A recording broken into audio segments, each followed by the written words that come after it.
Today, I'm going to explain exactly how I review mountain bike components. I've completely revamped my Dale scale for 2025, and I'd like to go over every category in detail, covering why I think they're important, common questions that I ask myself, and what the ratings mean in simpler terms. This video will serve as an important foundation for my channel that will help streamline my reviews in the future, and provide you with a glimpse into my thought process, and hopefully give you an idea as to how much careful thought goes into each video. This won't be the flashiest video, but it is one that is very important to me, so let's get into it. This video is brought to you by me. 2025 is the year that I finally started a Patreon channel, so if you're looking for a way to support the independent journalism that we're discussing in this video, I've left a link to that in the video description. I'm still working out exactly what I'll be able to offer, but your support goes a long way toward enabling me to create honest, unbiased, and non-sponsored reviews for years to come. Now, I've been reviewing components for roughly a year now, and although the current Dale scale is pretty effective, I've been wanting to optimize it for a while, and the new year is a great opportunity to do so. The Dale scale is not a new concept. I definitely have to give credit to the one and only 𝙎𝙬𝙾𝙄𝙼 for the inspiration, but very few people seem to have adopted something similar in other industries, and I've added a few features that will hopefully set it apart from the competition. In simple terms, the Dale scale is a score out of 100 that represents how good I think a given product is. Every component is scored across 10 unique categories that effectively break down every product into two key areas: how it performs on the trail and how practical it is off of the trail. Each category is scored between a 1 and a 10, with a 10 being the best possible score and a 1 being the worst. The 5 on-trail categories represent a trail score out of 50, which is a direct measure of on-trail performance and characteristics. The 5 off-trail or workshop categories represent a shop score out of 50, which is a measure of how practical or enjoyable a component is to live with, including whether or not it provides good value for money.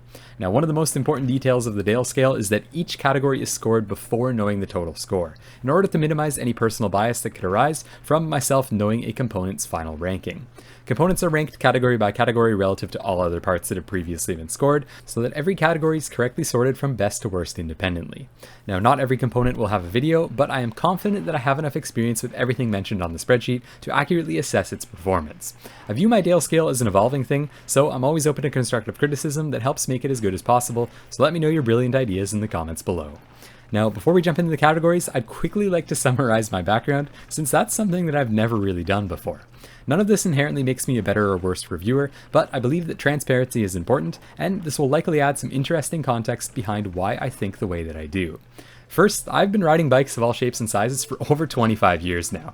I've climbed well over 1,000,000 meters of elevation, and typically put in between 300 and 500 hours of moving time on mountain bikes every year. I also happen to be a massive nerd, guess no surprise. I graduated with a Bachelor of Applied Science in Mechanical Engineering with an honors distinction. I specialized in fluid mechanics and thermodynamics courses, as I found them to be the most challenging and therefore the most interesting to me. Prior to going full-time on YouTube, I worked on the engineering team of a major Canadian OEM for just under 6 years. I worked on many interesting projects while I was there, and I was also the project lead on several award-winning mountain bikes and e-bikes. My primary responsibility was designing mechanical parts for mass production. I specialized in aluminum DFM, or design for manufacturing, and I worked very closely with our manufacturers to finalize the designs of forgings, castings, mechanically and hydroform tubing, along with optimizing machining and welding processes. I spent thousands of hours in SolidWorks and was also responsible for reviewing, approving, and releasing both 3D models and 2D drawings, both for prototyping and mass production purposes. I also performed a significant amount of 3D scanning and analysis, along with tolerance stackups and project management toward the end. I routinely worked with international suppliers in the bike industry from many different countries, and I've spent a month of cumulative time in Taiwan collaborating with several key vendors in both aluminum and carbon manufacturing. I also attended international trade shows on behalf of my former employer in order to network with brands, collect information on competitors, and report on industry trends for the coming years. In total, I have roughly 8 years of technical experience across several different industries, including designing bikes, designing cars, welding automation, steelmaking, water purification, aerospace connectors, and a military contractor. Now, I won't brag about any of my specific skills, but I've been known to have a keen eye for detail, and more often than not, I've had checking and improving responsibilities across most of these positions. Now, I'm never going to claim that I'm the best reviewer out there. I've only been doing this for a year, and there's definitely room for improvement in both my processes and delivery, but I believe that my technical background and range of experiences help to provide a unique, honest, and unbiased perspective in the mountain biking space. Journalistic integrity is very important to me, and I always encourage you to think critically of the content that you consume, including my own, and to source information from multiple places in order to paint the most accurate and complete picture possible. Now let's get into the 10 unique categories that make up the 2025 Dale scale. The first category is performance. This is one of the most intuitive categories to understand, and it scores how well a given component performs on the trail and contributes to the quality of your ride, relative to other components in its segment. Along with assessing functionality, performance encompasses how intuitive a part is to use, how confidence-inspiring it is, and whether it performs as advertised. To many of you, this will be the most important category, although there is a lot more to a review than how something blindly performs on trail. A 5 in this category represents a component that meets performance expectations, but doesn't excel in any particular way. A 10 in this category represents a component that has game-changing performance to the point where it makes its competitors obsolete. And a 1 in this category is for a component that has a catastrophic failure and fundamentally fails to perform its intended function. The second category is aesthetics. This category is also somewhat intuitive and scores the visual appeal and industrial design of a given component. Aesthetics attempts to dig slightly deeper than surface level by encompassing whether or not there are multiple colors or options available, whether the logo or branding is tasteful, whether or not it aligns with modern design trends in the mountain biking space, and whether it gives a premium or budget impression.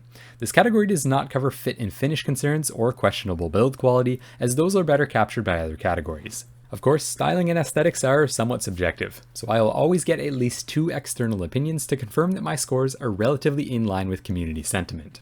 A 5 in this category represents a component that has an inoffensive but also uninspired styling, and a standard amount of options to choose from. A 10 in this category represents a component that is nearly universally praised for its aesthetic appeal, and often has several unique options to tailor it to your preferences. And a 1 in this category is for a component that is truly hideous and overwhelmingly disliked by most riders. The third category is innovation. This category is new for 2025, and it's one that I'm pretty passionate about. Innovation attempts to measure the introduction of unique features or new technology that improve the overall user experience, often in relation to solving a problem. Although often correlated to performance, since performance is correlated to price, an innovative component does not inherently mean it performs well on the trail or that it's particularly enjoyable to live with, just that it implements new and exciting ideas or features that I could see becoming more common in the future. Conversely, high-performance components are not inherently innovative if they only minorly improve on existing technology or ideas. In a different way, innovation is also how forward-thinking a design is. A 5 in this category represents a component that meets expectations for generational improvements, which is often a low bar in the bike industry specifically. A 10 in this category represents a component that is revolutionary, implementing features or details that will likely see widespread adoption or competition in the near future. And a 1 in this category is for a component that is completely outdated or unimaginative, and fails to advance the industry in any meaningful way. The fourth category is invisibility. This is one of my favorite categories as it measures how often you have to think about a given component as you're riding down the trail, or how invisible it is to the riding experience. Invisibility also includes how the component can distract you, whether it maintains its intended functionality under varied conditions, and how confident I am in its consistent, predictable performance. Invisibility is also often correlated to performance, although it is not directly linked, and different types of components will have different strengths of correlation here. A 5 in this category represents a component that works as expected but is occasionally noticed by the rider, taking away from riding immersion. A 10 in this category represents a component that you absolutely never have to think about. It's always right where you want it, and it feels like an extension of the rider. This is the gold standard for a component. And a 1 in this category is for a component that is constantly distracting and problematic. You can't stop thinking about it, and focusing on the trail becomes quite difficult. The fifth category is adjustability. This category attempts to measure both the quantity and quality of adjustments present in the design. Convenient adjustments that do not require special tools, if any, will score highly here, along with the range of usable adjustments offered relative to their competition. For dynamic assemblies, such as brakes or suspension, this only includes adjustments that can be made to the physical part after purchasing and installing it. For static parts, such as tires or handlebars, this includes the ability to purchase variants that may have slightly different properties, but are fundamentally the same general design. A 5 in this category represents a component that incorporates a standard level of post-purchase customization relative to others in its category, and it can be set up to accommodate the needs of the majority of riders. A 10 in this category represents a component that has all of the adjustments you could ever hope for, and can be set up for any rider's ideal preferences, regardless of their weight, terrain, and riding ability level.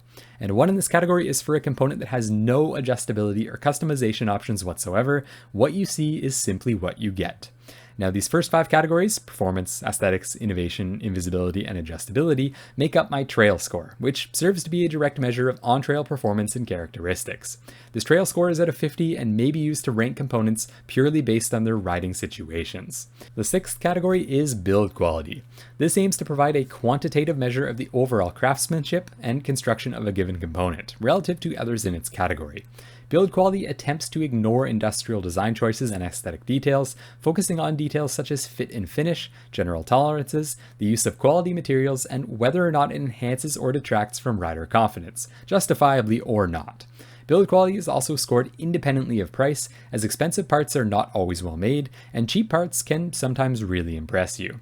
A 5 in this category represents a functional component with minor imperfections for design or manufacturing decisions and uses typical materials for the category.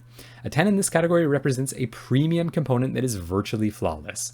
Everything fits together perfectly, high quality materials are used throughout, and its build quality inspires confidence in its performance and durability. And a 1 in this category is for a component that feels cheap and poorly constructed, in ways that are unacceptable to the intended use of the product and lead to drastically reduced rider confidence in it. The 7th category is serviceability.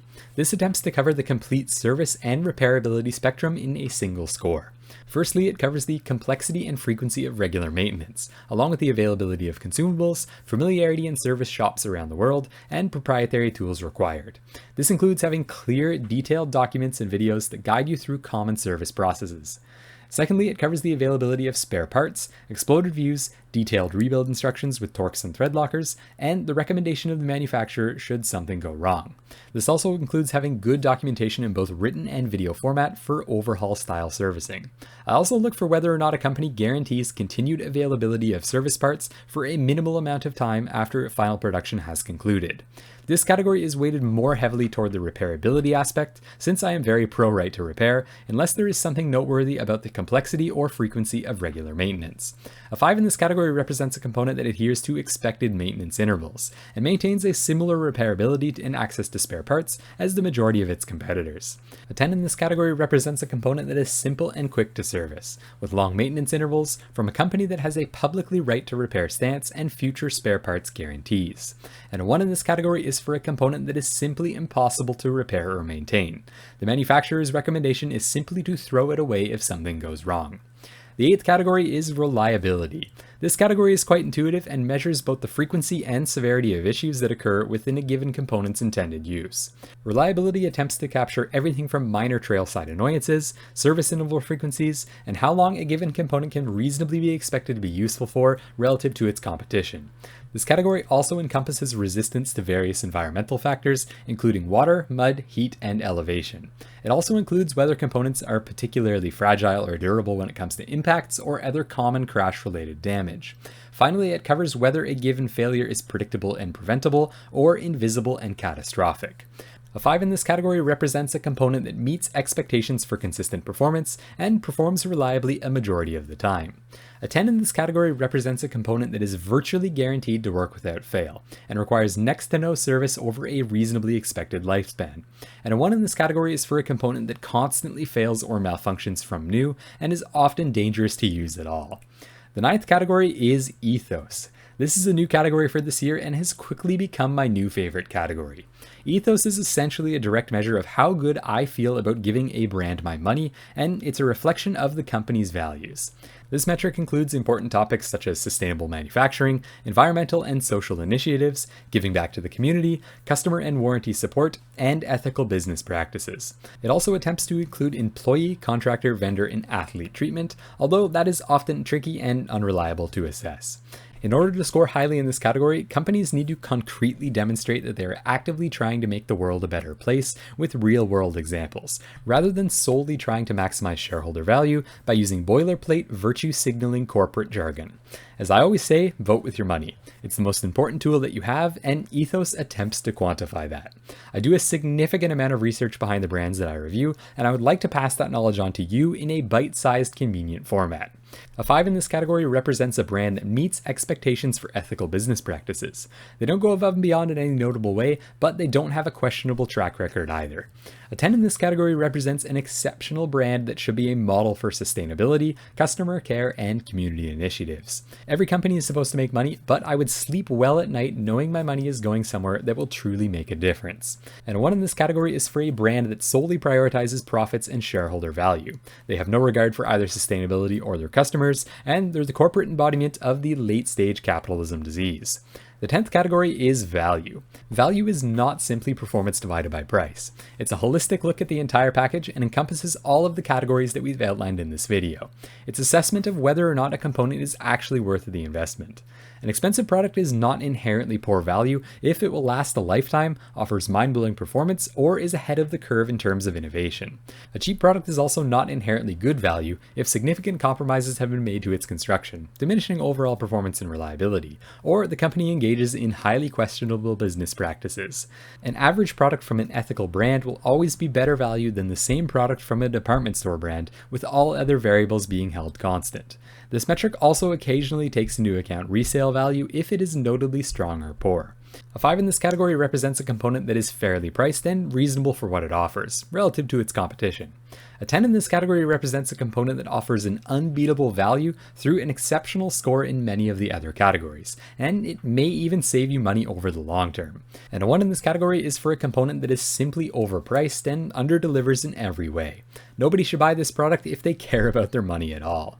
These final 5 categories, which are build quality, serviceability, reliability, ethos, and value, make up my shop score, which serves to be a direct measure of how practical or enjoyable a component is to live with, including whether or not it provides good value for money.